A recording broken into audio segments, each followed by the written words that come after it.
공군 부사관 성추행 사망 사건과 관련해 유족 측이 첫 국선 변호인을 국방부 검찰단에 고소했습니다. 이 중사가 조력을 제대로 받지 못했다는 주장인데요. 이런 가운데 국방부가 지난주 압수수색 대상에서 제외됐던 공군 검찰 등 공군 법무실에 대한 수사도 진행하고 있습니다. 국방부 취재기자 연결합니다. 이승윤 기자. 네, 국방부입니다. 네, 유족 측 고소 내용부터 전해주시죠. 네, 유족 측 변호인이 김정환 변호사가 조금 전에 국방부 검찰단을 방문해서 고소장을 제출했습니다. 앞서 김정환 변호사는 이 첫 국선 변호인을 맡았던 A씨를 직무유기 등의 혐의로 고소하겠다고 밝혔는데요. 이 국선 변호인 A씨로부터 이 중사가 조력을 거의 받지 못했다는 게 유족 측의 주장입니다. 앞서 공군은 숨진 이 중사가 성추행 피해 신고를 한 지 엿새 만인 지난 3월 9일 공군 법무실 소속 A씨를 국선 변호사로 선임했습니다. 이후 A씨가 휴가 등의 이유로 변호인 역할이 제한된다고 얘기하자 지난달 중순쯤 두 번째 국선 변호인이 선임됐지만 일주일 뒤 이중사는 세상을 떠났습니다.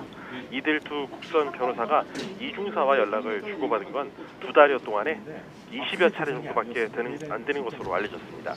한편 유족 측 김 변호사는 숨진 이모 중사가 과거 1년여에 걸쳐 이번 사건 회유에 가담한 인원 등으로부터 3차례 강제추행을 당했다는 추가 의혹도 제기했습니다.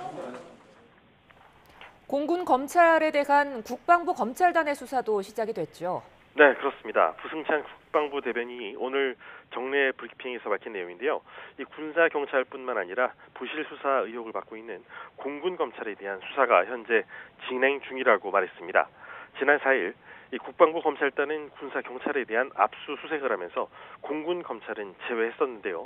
이후에 지난 주말 사이에 문제가 있다는 내부 지적이 잇따랐던 것으로 전해졌습니다.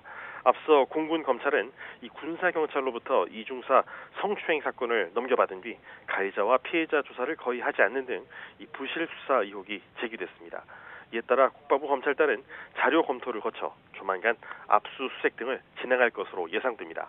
국방부는 또 이중사를 회유한 의혹을 받거나 사건을 축소, 조작하려 했다는 의혹을 받고 있는 A, 준희 등 2명도 국방부 검찰단에서 직접 수사할 예정이라고 국방부는 전했습니다.